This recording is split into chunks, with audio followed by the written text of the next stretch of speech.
오늘 하세나 본문은 열왕기상 9장 1절에서 9절까지의 말씀입니다. 솔로몬이 주님의 성전과 왕궁 짓는 일과 자기가 이루고 싶어 한 모든 것을 끝마치니 주님께서는 기브온에서 나타나신 것과 같이 두 번째로 솔로몬에게 나타나셔서 그에게 말씀하셨다. 내가 나에게 한 기도와 간구를 내가 들었다. 그러므로 나는 내가 내 이름을 영원토록 기리려고 지은 이 성전을 거룩하게 구별하였다. 따라서 내 눈길과 마음이 항상 이곳에 있을 것이다. 너는 내 앞에서 내 아버지 다윗처럼 살아라.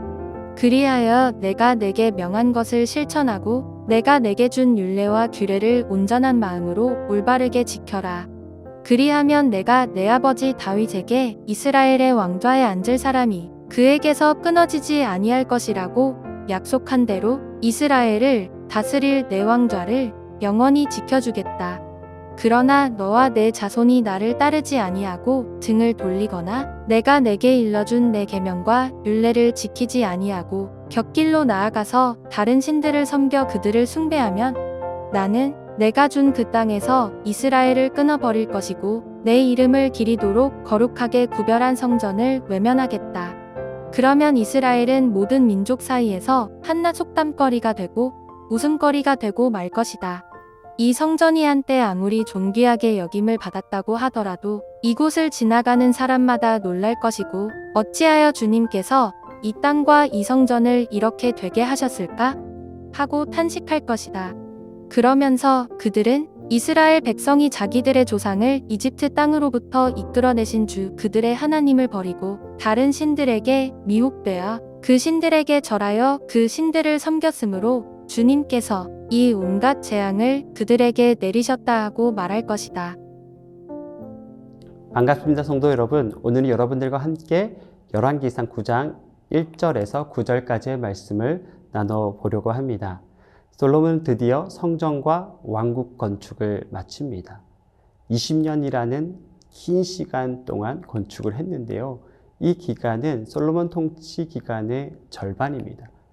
이 모든 과정이 하나님의 은혜가 아니었다면 불가능한 일이었다는 것을 솔로몬 자신이 가장 잘 알고 있었습니다. 20년의 대공사를 마치고 기브온에서 하나님께서 다시 나타나십니다. 성경에서는 다시라는 것을 좀 강조하고 있는데요. 그 의미는 하나님께서 공사를 마치고 강조하고 싶었던 것이 있었다라는 것을 의미합니다. 하나님께서는 대공사를 마치고 솔로몬에게 마지막으로 강조하고 싶었던 것이 있었던 것이죠. 하나님께서는 강조하고 싶었던 핵심적인 말씀이 6절이었는데요. 이렇게 말씀하고 있습니다.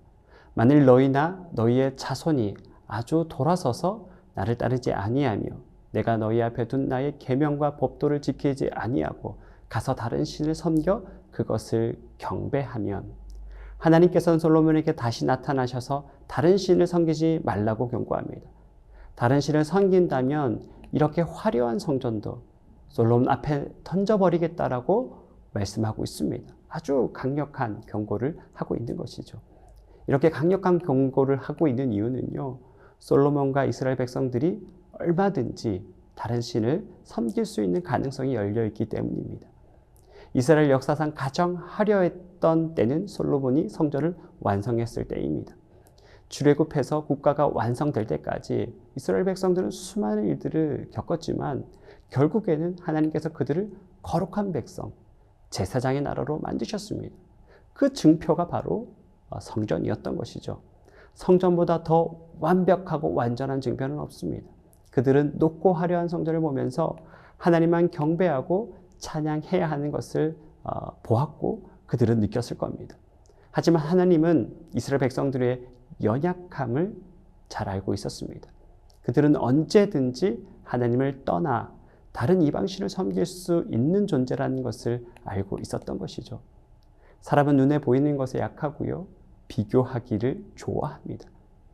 지금 화려한 솔로몬 성전을 보며 감격하고 하나님을 찬양할 수 있지만 더 강력한 국가, 더 화려한 성전들을 본다면, 그런 이방 신전들을 본다면 언제든지 하나님을 배신할 수 있는 그런 존재가 또 이스라엘 백성들이라는 것을 알고 있었던 것이죠.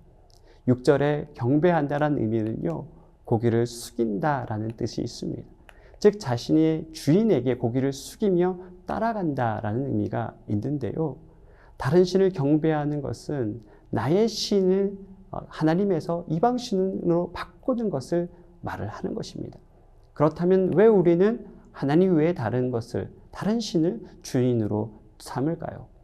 그것은 우상이 그리고 세상이 더 즉각적인 만족을 주기 때문입니다. 하나님을 경배할 때 우리 안에 기쁨이 있지만 세상이 주는 즉각적인 만족을 주지 않을 때도 있습니다.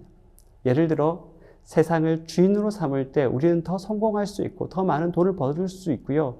더 안락한 삶을 누릴 수 있습니다. 세상 사람들은 오직 세상이 주는 만족만을 향해 달려가기 때문에 더 큰 보상을 받는 것 또한 사실입니다. 하지만 우리가 하나님을 주인 삼고 살아갈 때 하나님만 경배하기로 작정할 때 우리에게 뭔가 좀 불편합니다. 손해볼 때도 있고요. 당장의 만족이 없을 수도 있고 더 화려하지 않을 수도 있고 더 행복해 보이지 않을 수도 있습니다. 그래도 우리는 하나님만을 경배하며 주인으로 삼아야 합니다. 우리가 하나님을 경배한다는 것은 어떤 일이 있어도 내 삶에 실패하는 것처럼 보여도 하나님을 버리지 않고 따라간다는 것을 의미합니다. 사랑하는 성도 여러분, 우리가 그렇게 하나님을 주인 삼고 하나님을 따라갔을 때 반드시 하나님께서는 우리에게 우리의 삶을 들어 사용하십니다.